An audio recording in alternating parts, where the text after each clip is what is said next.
A very good morning to all of you. And I'm going to talk on recurrent implantation failure and enigma. And we all know that implantation failure is really a very frustrating situation.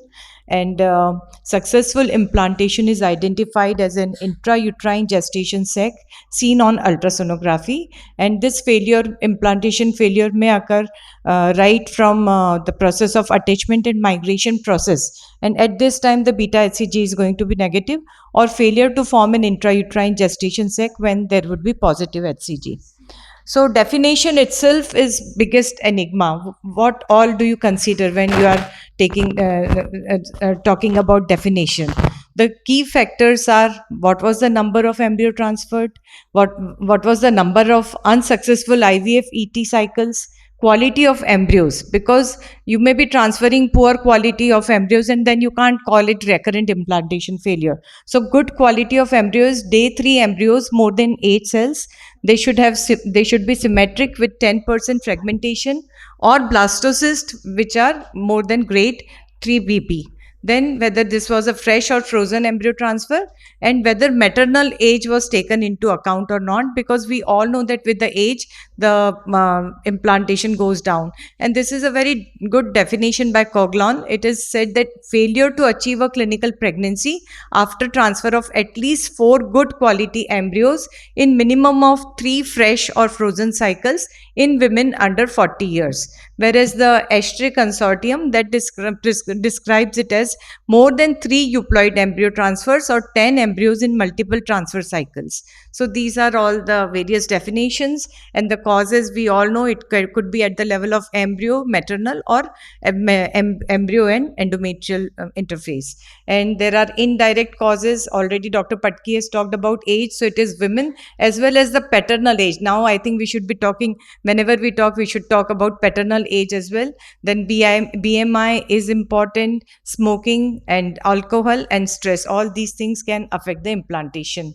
And embryonic causes, especially we know that if it is aneuploid embryo, then the chances of failure are almost 60 to 76%.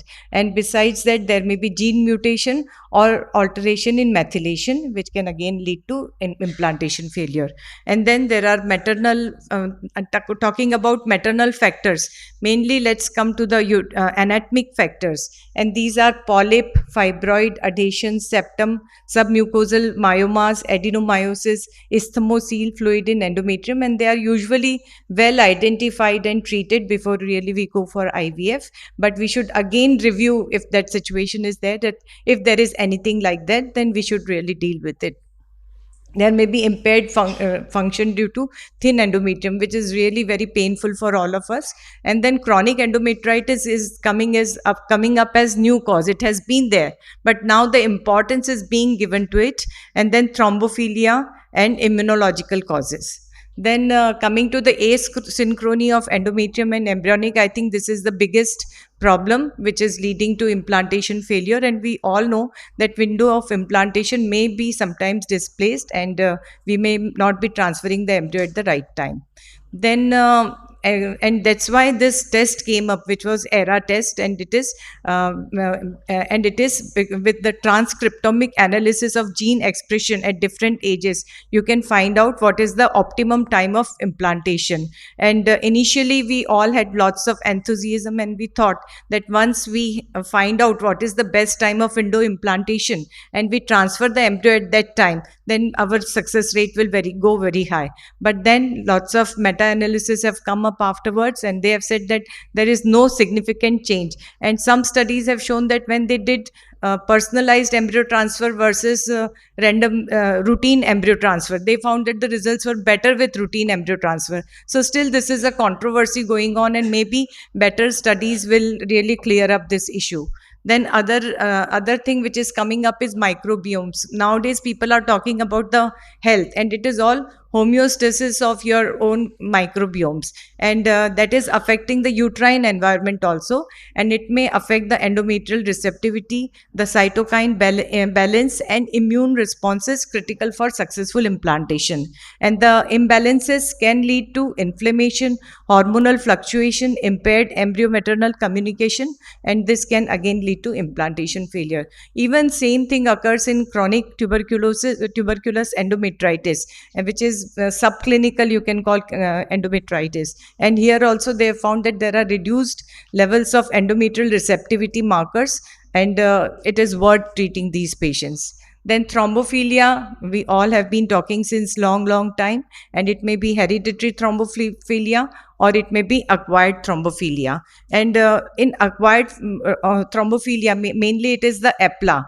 But initially it was thought that because it is associated with RPL, recurrent pregnancy loss, maybe it has role in recurrent implantation failure also. But there isn't any clear proof that it really helps, it affects the implantation. And Canadian Fertility and Andrology Society does not recommend testing for thrombophilia. Then you should again investigate for immunological factors if it is possible, because peripheral NK cells may be raised. Then uterine NK cells, they also may be raised in the levels more than 250 of CD56 cells per high power field may suggest that there is immunological factor. Similarly, Th1 Th2 ratio, that is increased in TNF alpha levels also. So they also indicate that there may be increased chance of implantation failure. So what to do in these situations? So most important is, while we are treating the patient, at the same time talk about lifestyle intervention. First of all, it's very important to go through the previous notes. What sort of protocol was used? What was the diagnosis? Was there any, go through the monitoring, ovulation monitoring sheet and find out what was the endometrial thickness like, how many embryos were transferred, what was the quality. And with the, at the same time, talk to patient about the lifestyle intervention also. That gives some time also, and many things do recover even with the lifestyle. So they should be, first of all, BMI is very important, and smoking, again, not only for the woman but even for the partner, it is important. Alcohol intake also, excessive alcohol intake is to be avoided, and healthy diet, antioxidants, CoQ, melatonin, regular exercise, and psychological interventions, they act as adjuvants. And it has been suggested that maybe supraphysiological levels of estradiol and progesterone, they affect the implantation. So that can be sorted out by the freeze all policy and frozen embryo transfer. And once you have diagnosed that there is an immunological problem, then maybe one can think about immunological therapies like glucocorticoids, thymosin alpha, intravenous immunoglobulins, tacrolimus, cyclosporin, intralipid, lit therapy. All these things are being explored, and better these things are done in a specialized center who have more experience in immunotherapy. Then anticoagulants are being used for not only for EPLA, but many a times we are using it for unexplained recurrent implantation failure also. And that may, and it has been suggested that there may be an improvement of almost 60 to 80% in patients where you use LMWH. Then endometrial receptivity is being, nowadays HCG is being used by intrauterine infusion, and it has been thought that HCG, because it binds to LH receptor and it secretes cytokines which are helpful in implantation, and it can increase the invasive potential of trophoblast test, and it is administered as 0.25. It is administered just before embryo transfer or within 72 hours of the embryo transfer, and dose is 500 to 1000. Very important to be very gentle while you are infusing it. Don't damage the endometrium if you are really going to infuse it. Then similarly, peripheral blood mononuclear cells, monocytes, T and B lymphocytes, they induce secretion of interleukins and growth factors, and they promote embryo attachment and invasion. Blood samples are taken 3 to 5 days before, and then they are again infused in the uterus. And the meta-analysis in 2019 did not show any improvement, but in 2023 it has shown that there is some improvement in the pregnancy rates. Personally, I don't have any experience. Then platelet-rich plasma, I'm sure more than half of the audience has been using platelet-rich plasma, and it releases growth factors from the activated platelets, results in angiogenesis, cell proliferation, differentiation, and modification of local immune system. And it can improve clinical pregnancy rates and endometrial thickness. And it is a promising treatment option. Most important is that the timing. Whenever you prepare PRP, then don't waste a lot of time, because platelets have short half-life. So use it immediately. And another thing is the preparation should be with the aseptic precautions. Then stem cells and derivatives are also being used in specialized centers. Stem cell therapy helps to replace damaged endometrial cells and regenerate damaged endometrial tissue. And currently, mesenchymal cells and hematopoietic cells are used, which are multipotent stem cells. And they can be derived from bone marrow, adipose tissue, menstrual blood, umbilical cord, and endometrium. But mostly the reports are of bone marrow usage. Then human embryonic stem cells are again a class of pluripotent cells. These are obtained from the cell mass from the blastocyst. And stem cells have a capacity to develop into cancer, adenomyosis, and developmental risk of teratoma in the offspring. So that is a worry when you are using these stem cells. And though there have been many clinical case reports, but still clinical trials are small and high quality evidence is lacking. Then GCSF in the dose of 60 to 300 milligram on the day of HCG trigger or embryo transfer, subcutaneous or intrauterine administration can be used.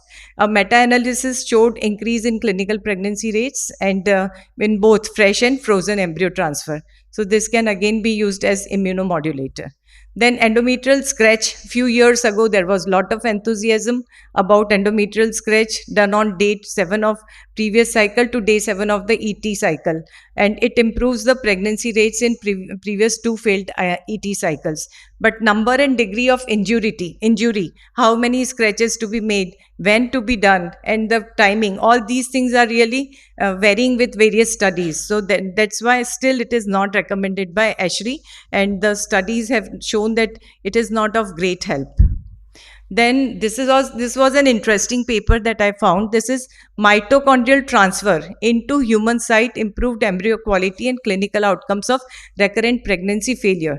Here what they did is they took the embryonic oogonial cells, stem cells, and from that they retrieved the mitochondria. And then when they did the oocyte retrieval, then in those oocyte retrieval, they injected these mitochondria, and then they did the IVF. And what they found, the results were quite promising, and clinical pregnancy rate and live birth rate improved from 0% to 27%. And 13 babies were born, and they were normal with normal physical and cognitive development.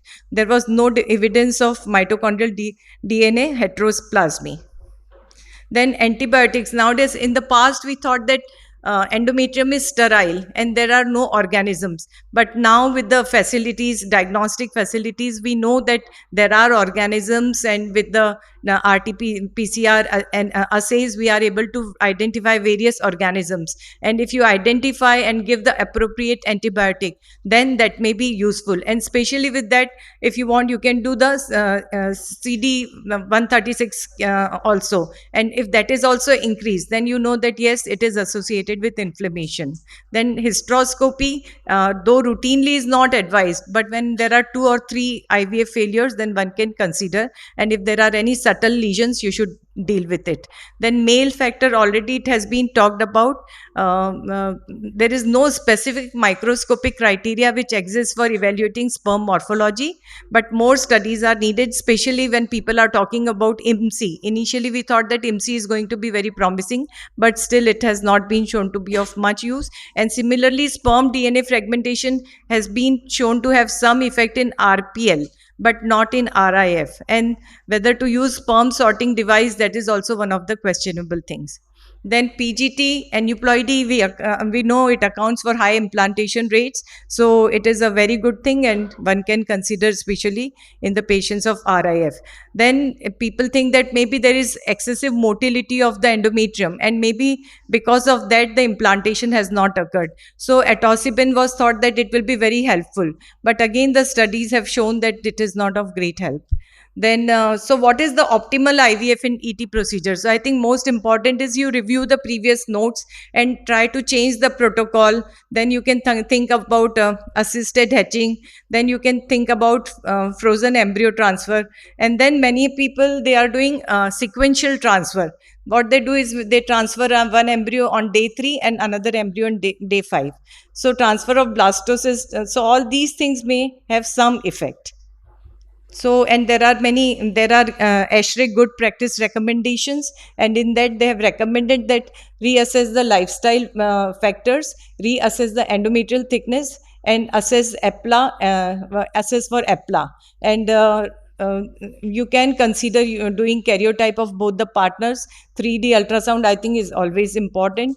Endometrial function testing, chronic endometritis, assessment of thyroid function, and progesterone levels. So all these are the ASHRAE recommendations. And again, this is for interventions. What sort of interventions should be done? So you review the estradiol treatment. If that is thin endometrium, you can increase the dose. Then genetics counseling is important, and optimize the lifestyle factor. So all these things are there and we can consider, but many a times, because it is such a frustrating situation, we tend to try empirical treatment. But most important is recognize the woman as an individual, provide time for questions, information, and discussion, listen to the facts and feelings of the patient and couple, show respect for the patient and the wishes and the choices, use clear and sensitive language, be honest about processes, outcome, and prognosis, apply shared treatment planning and a partnership approach. So I think all these things are very, very important when we are dealing with such patients. So recurrent implantation failure arises from various causes, each requiring its own treatment and approach. There is no one size fits all situation for every couple for facing RIF. So at the end, I would like to thank you all for the patient listening. And then I would like to, as Dr. Patki has said, I would like to invite you to Lucknow for the ISAR conference, and then afterwards to Indore for embryology conference. Thank you very much.